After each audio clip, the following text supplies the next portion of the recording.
This house is absolutely incredible, my sister-in-law remarked, her eyes scanning the rooms with a critical yet admiring gaze.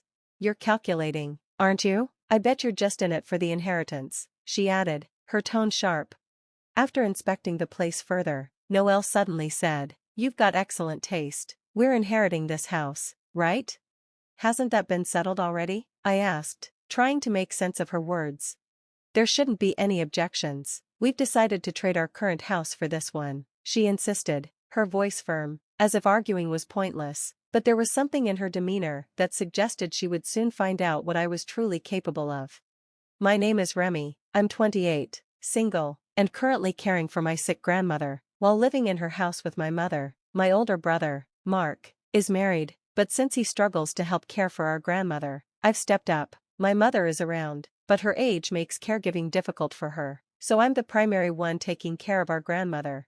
When we were younger, our mother divorced and worked tirelessly to raise my brother and me. As a result, our grandmother became the one to raise us. I can't bring myself to abandon her after everything she's done for us. Besides, I'm single and have a flexible schedule, working from home, which makes me the best candidate to care for her.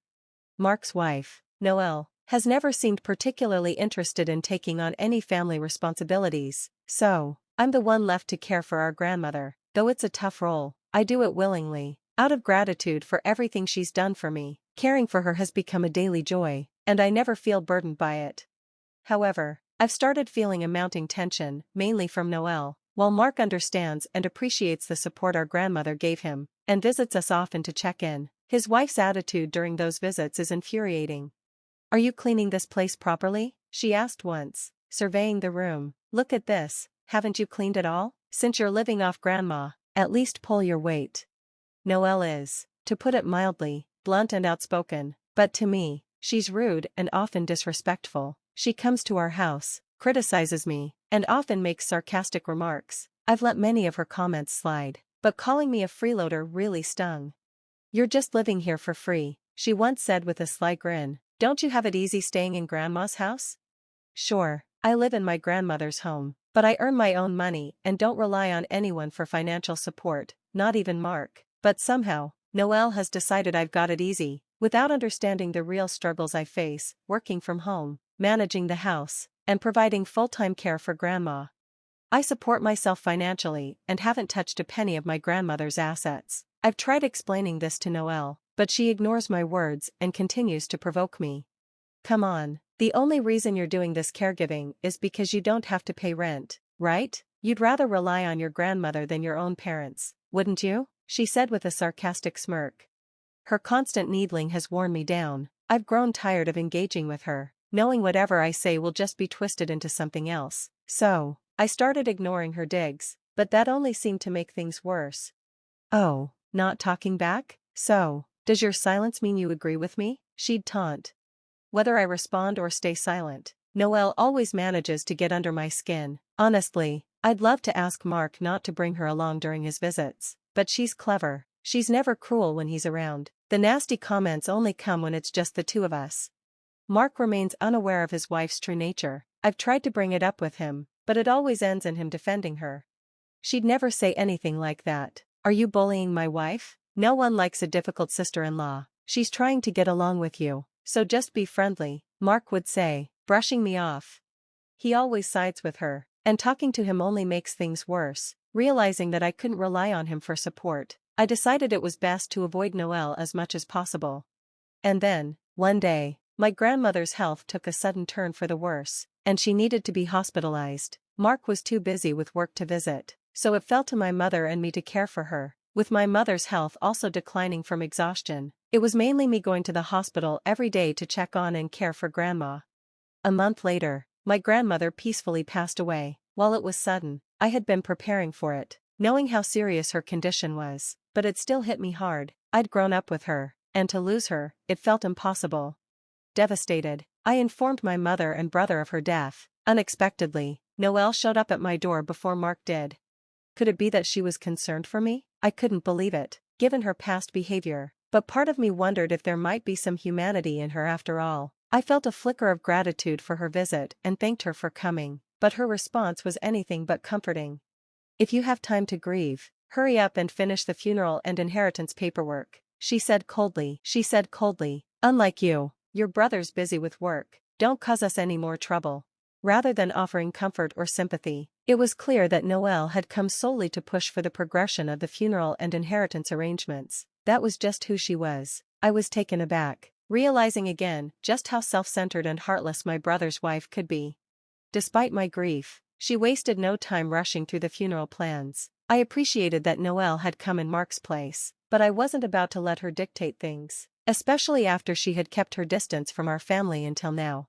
Though frustration bubbled inside me, I kept my emotions in check, not wanting to stir up conflict so soon after my grandmother's passing. When Mark finally arrived, Noel's demeanor softened for a moment, but the second he was out of sight, her usual sarcasm came rushing back, making it even harder for me to process my grandmother's death peacefully. Her insensitivity knew no bounds. Your grandmother lived a bit too long, didn't she? Did she manage to blow through all her money? How much inheritance are we getting? Noel asked, not even waiting for the funeral to end before she was already fixated on the financial side of things. I could feel my patience snapping. Is that really what you think right after someone dies? Please, stop, I shouted, unable to hold back anymore. Noel looked slightly taken aback, but I wasn't about to let her comments slide. Usually, she'd come back with a snarky reply, but this time, she didn't. Instead, she quietly left the room, possibly realizing she'd crossed a line. After that, she kept her distance, and the remainder of the funeral went by without further incident. By that point, I was starting to regain my composure, though the shock hadn't fully worn off. I told myself it was pointless to dwell on the past. I went back to the house where I'd lived with my grandmother and began sorting through her things. As I was organizing her belongings and figuring out what should be handled with the inheritance, Mark and Noel showed up. I'll help you go through her things, Mark said, offering to assist. I was grateful for the help, though I wasn't surprised to see Noel focusing only on the assets. While it made sense to discuss the inheritance, I couldn't ignore the fact that her eyes were always on the money, even while handling my grandmother's belongings. My brother seemed a bit perplexed by her behavior, but he didn't question it. As we continued sorting through my grandmother's things and working through the inheritance process, it became clear that all she had left behind were her house and some savings. Noel wasted no time in saying, "We'll take the money. This house isn't really suitable for us, so you should just take it. You can handle it." To Noel, the house clearly held little value, its age making it less appealing in her eyes. Her focus on the money was obvious, and although Mark seemed unsure about her suggestion, he ultimately agreed to take the cash. Understanding their intentions, I made my decision to inherit the house. As they were preparing to leave, I thanked them. "Thanks for your help today," I said, standing by the door to see them off. Just as they turned to leave, Noel leaned in close with a smirk, her words dripping with contempt. "Too bad all you got was this old house, but hey, at least I walked away with the money. Was looking after your grandmother really worth it?" she said, her voice laced with disdain. With that, she turned and walked away, her parting words leaving no doubt about how she truly felt about me. That day, I silently vowed to myself, no matter what the future held, I would never forgive her. In the following months, life settled into a quiet rhythm. My mother and I continued living in the same house, but it felt emptier without my grandmother. One day, my mother went on a trip with her friends, leaving the house even more silent than usual. As dinner time approached, I made my way to the kitchen, but then the doorbell rang. I wondered who it could be. I opened the door to find Noel standing there alone. Mark wasn't with her. "Good evening, is something wrong?" I asked, surprised to see her by herself. Before I could even react, she stepped right inside. "Wow, why didn't you tell me? This house is amazing," Noel exclaimed, inspecting the space as if it were her own. "You're really calculating, aren't you? You knew this would happen, that's why you chose to inherit the house," she said with her usual sharp tone, once again criticizing me.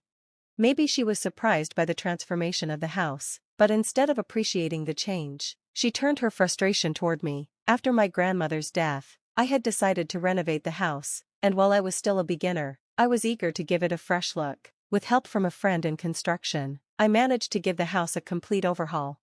My grandmother had always been proud of the house, often saying, "Grandpa was particular about his wood. The carpenter used only the best materials."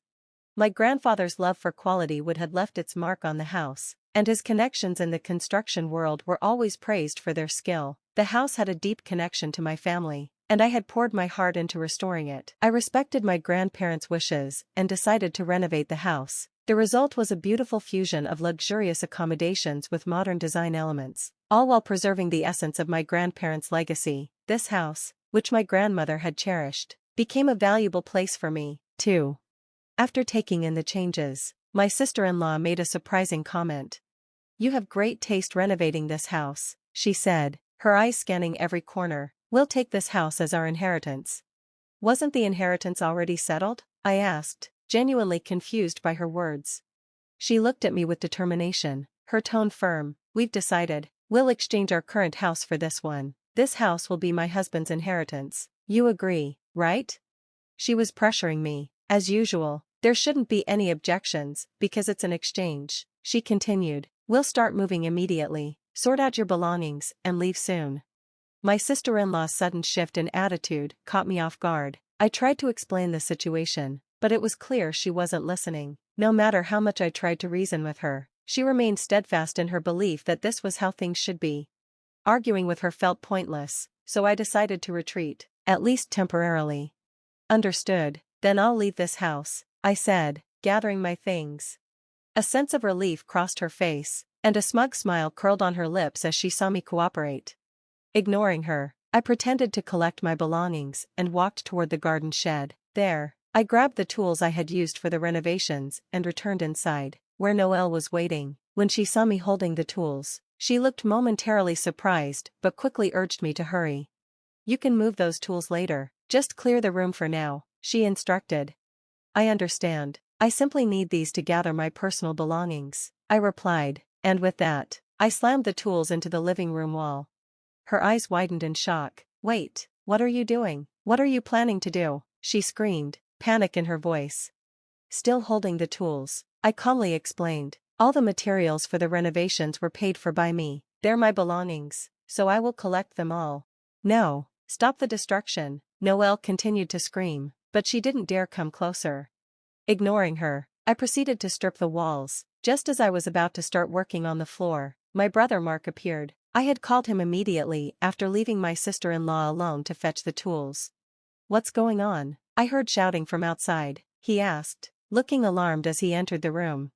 His eyes fell on the damage, on me holding the tool, and on Noelle crying beside him. She quickly began her version of the story. "This person is dangerous," she cried, pointing at me. Mark must have been confused, but he was used to his wife's outbursts. I spoke calmly. "She suddenly showed up today and told me to leave the house," I said.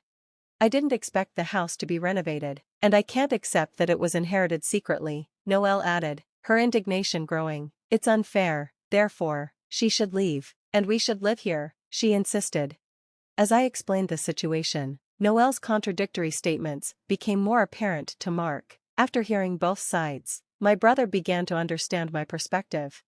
"We agreed that my sister would inherit the house, and we would receive the money, right?" he asked, looking at Noelle. "Isn't the handling of this house my sister's right?" Cornered by his words, my sister-in-law was left speechless and emotional. "Why aren't you taking my side?" she shouted, her voice rising. "If you won't, I'll divorce you."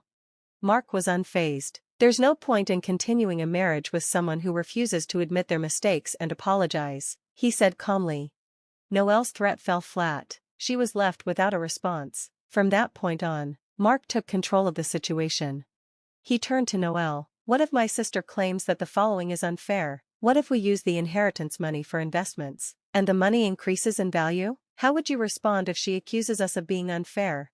Noelle snapped back. "There's no way I'd concede. We invested it, and we haven't done anything wrong." Mark's response was gentle, but firm. "Do you really think so? What you're arguing is the same thing. The house was old, but my sister used her own funds to renovate it and increase its value. She changed it according to her wishes. There's no issue here." He then turned to me and apologized.